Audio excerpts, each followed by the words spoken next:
Alam niyo po ba mga kapatid, sin makes us uninterested toward the things of God and can even make us different in our everyday lives. Kaya nga po, the Bible commands us to live wisely. Sabi po ng Ephesians 5:15-17, be very careful then how you live, not as unwise, but as wise. Ang ganda mga kapatid, ano? Kaya nga, mag-ingat kayo kung paano kayo mamumuhay. Ang sabi po, mamuhay kayong tulad ng matatalino at di ng mga mangmang. Ano po bang pagkakaiba mga kapatid ng pamumuhay ng matalino at ng pamumuhay ng mga mangmang? No? May di-differentiate po ba natin? Makikilala po ba natin? Malalaman po ba natin? At kung atin pong susuriin ang ating mga sarili sa mga oras na ito, no, nang marinig mo ang mensahe ito, nang mabasa mo ang talatang ito, tanungin mo ang iyong sarili, kaibigan o kapatid, ikaw ba ay namumuhay na tulad ng matalino o namumuhay na tulad ng mangmang? Paano mo natitiyak na ikaw nga ay namumuhay ng matalino?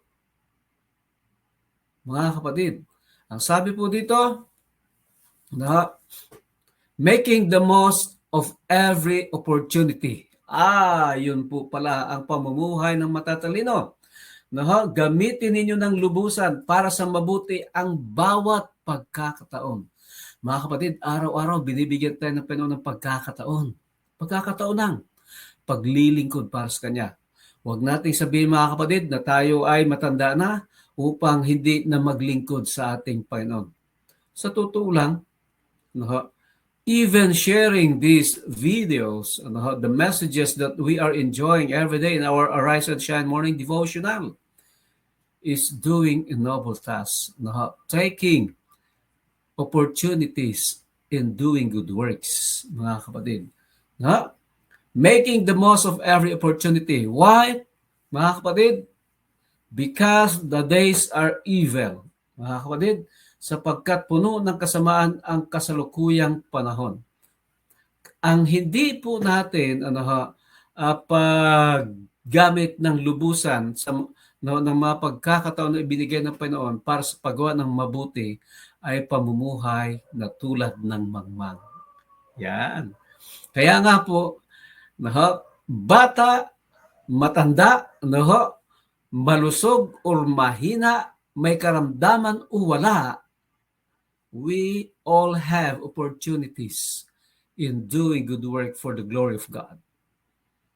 Kaya nga po ang sabi, therefore, do not be foolish. Huwag kayong maging hangal. Sa halip, unawain ninyo kung ano ang kalooban ng Panginoon. But understand what the Lord's will is.